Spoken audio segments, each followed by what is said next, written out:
রাত্রে বাসর ঘর থেকে বাইর করে গাউসে পাক বাসর ঘরের ভিতরে ঢুইকা বাসর ঘরের দরজাটা লাগায়া দিছে। 1 ঘন্টা গেল, 2 ঘন্টা গেল, 3 ঘন্টা গেল, 4 ঘন্টা গেল।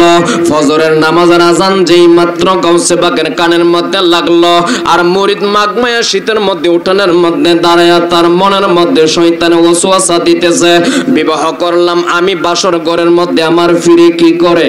নাউজুবিল্লাহ করলাম। এ বন্ধু, আল্লাহর ওলিদের চাহনি আর আপনার আমার চাহনি, আল্লাহর ওলিদের নজর আর আপনার আমার নজর এক নয়। বাসন ঘরের মধ্যে যখন সময় হইতে হইতে ফজরের আজানের টাইম হয়ে গেল, গাউসে পাক আব্দুল কাদের জিলানী বাসন ঘর থেকে বাইরে হইয়া ডাইরেক্ট দরবার শরীফ গাউসিয়া দরবারের মধ্যে চলে এসেছেন। মুরিদ ঘরের ভিতরে ঢুইকা মেয়েটার মাথার মধ্যে তার হাতটা রাইখা বলতেছে, বলো তো খোদার কসম কইরা বলি সারা রাত্র আমার পীর মুর্শিদ তোমার সাথে কেমন আচরণ করছে? এই মহিলাটা ডাক দিয়ে বলে, স্বামী গো, ও প্রাণের স্বামী, আজকে বাসন ঘরে রাত্রের বেলা এই রাত্রটার মধ্যে এমন একটা প্রেমের খেলা হবে আমি তো নিজেও বলতে পারি না। স্বামী গো, আপনার পীর মুর্শিদ বাসন ঘরের ভিতরে ঢুইকা আমার মা বলে সম্বোধন করলো আর বলল, একটা নামাজ পড়নের জানাজার মাসালা দাও। হুজুর গাউসে পাক আব্দুল কাদের জিলানী নামাজের মাসালাটা হাতের মধ্যে নিয়া ওই মহিলাটার মাথার আধা হাত উপরে বাতাসের মধ্যে নামাজের মাসালাটা বিছাইছে। সুবহানাল্লাহ।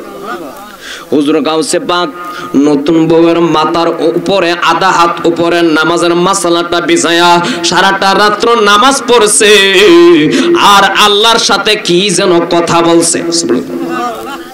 এই মেয়েটা দেখতে বলে, স্বামী গো, স্বামী গো, আপনার পীর মুর্শিদ আমার শরীরের মধ্যে স্পর্শ করে নাই, আর যখন আমার মাথার আধা হাত উপরে জানাজার মাসালাটা বিছাইছে, নামাজের মাসালাটা বিছাইছি, সাথে সাথে আমার দেহটা লোহার মতো শক্ত হয়ে গেছে। আমি ডাইন দিকে যাইতে পারি না, বাম দিকে যাইতে পারি না, সামনে যাইতে পারি না, পিছে যাইতে পারি না।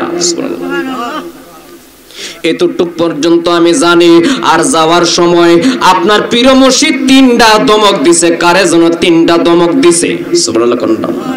যে জন গাউসুল্লাহ জমশে জন বাগদাদে ওয়ালা, বলেন যে জন গাউসুল্লাহ জমশে জন, যারে কাঁদে যারে কদমে রাখেন মদিনা ওয়ালা, যারে কাঁদে যার কদমে রাখেন মদিনা ওয়ালা, যে জন গাউসুল্লাহ জমশে জন। আবু সালেহ মুসা জঙ্গে যিনি হয় পিতা, উম্মে খায়র মা ফাতেমা যিনি হয় মাতা। আবু সালেহ মুসা জঙ্গে যিনি হয় পিতা, উম্মে খায়র মা ফাতেমা যিনি হয় মাতা। তারা দুজন ছিলেন আল্লাহ নবীর প্রেমে দেওয়ানা, তারা দুজনে ছিলেন আল্লাহ নবীর প্রেমে দিওয়ানা। যে জন গাউসুল্লাহ জমশে জন। এই মহিলাটা দেখতে বলে, স্বামী গো, আপনার মুর্শিদ সারাটা রাত্র আমার মাথার আধা হাত বড়িম বাতাসের মধ্যে নামাজের মাসালাটা বিছায়া নামাজ পড়লো, আর যাওয়ার সময় কানে যেন 3টা দমক দিল। পিছন দিকে তাকাই নাই, সামনের দিকে চলে গেছে। এবার এই মুরিদ তওবা করল, আল্লাহ মাফ চাই, সারা রাত্র আমার পীরের বিরুদ্ধে আমি কত কথা না ধারণা করলাম, আমার বউয়ের সাথে আমি কত ধারণাই না খারাপ ধারণা করলাম। মুরিদ বলতেছে, আজকে আর বাসর নই, তাড়াতাড়ি মুর্শিদের দরবারে যায় মাফ চাই। তার হাকিকত জানার দরকার আছে না নাই? এরে বন্ধু, এই মুরিদরা হুজুর গাউসে পাকের দরবারে দৌড়েছে, ডাক দিয়ে বলে, হুজুর গো, এখানে একটা বিষয় নয়, 2টা বিষয় নয়, 3টা বিষয়ের প্রেমের খেলা হইছে। 1 নম্বরে আপনাকে যখন আমি বিবাহের দাওয়াত দিতে গিয়েছিলাম, দাওয়াত রাখেন নাই, আপনি সমস্ত মানুষের আগে আমার বাড়ির মধ্যে এসে হাজির হয়েছেন। 2 নম্বরে আপনি থাকবেন উঠানের মধ্যে, আপনি কেন নতুন বধূর সাথে যে আমার ওয়াইফের সাথে যে বাসন আপনি ঘরের মধ্যে যা বসলেন, 2টা বিষয়।